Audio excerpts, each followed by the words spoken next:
السلام عليكم. لا تنسوا الاعجاب بالفيديو والاشتراك في القناة تشجيعا لنا. فيديو جديد من شارع الحسن الثاني اللي كيتواجد في باب شافا، مدينة ديال سلا. أنا كنتواجد أقدم ثانوية هنا في مدينة سلا، ثانوية النهضة. هذه هي ثانوية النهضة، كتجي على اليمن. وأكيد باب شافا من الأسوار التاريخية هنا في مدينة سلا.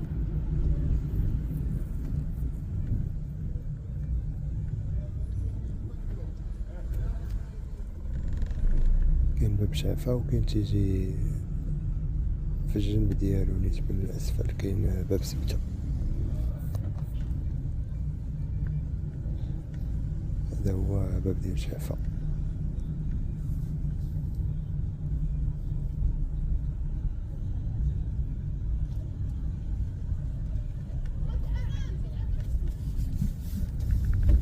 ديال باب شافا في اتجاه سيدي موسى. دابا غادي ندوزو على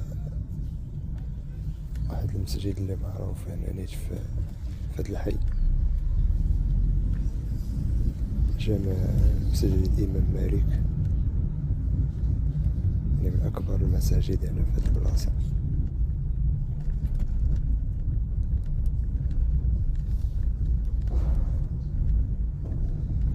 هذا هو مسجد الإمام مالك، كلشي كيعرفو.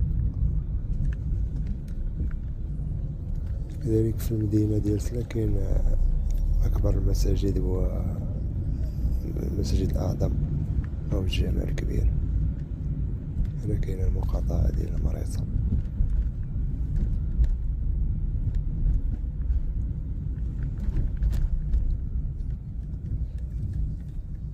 وكاين واحد المدرسة اللي تا هي معروفة في هاد الحي، مدرسة سيدي موسى الدكالي. تا واحد المدرسة قديمة تا هي هنا.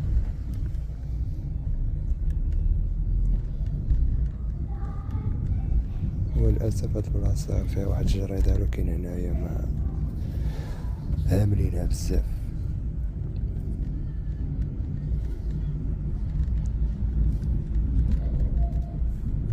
هاد البلاصة هي بشنيخان كانوا البرارك أو ديور الصافح، دابا حيدوهم مبقاوش. كذلك كانت واحد السقاية معروفة تحيدات تا هي مع البرارك.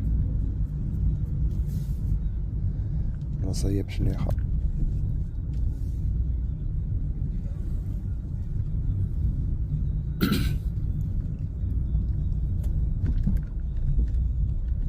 هذه كانت السقاية قديم يعني في هاد الصور.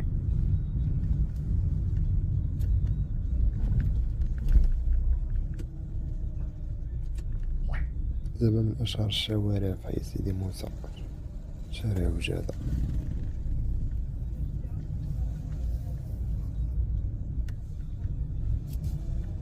هذا هو شارع وجادة.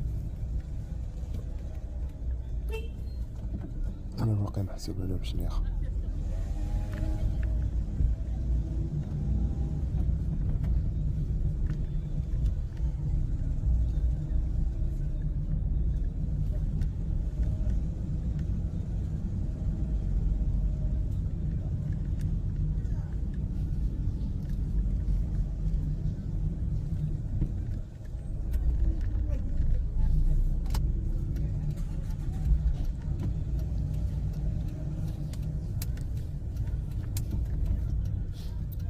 يعني دابا هذا شارع وجادة.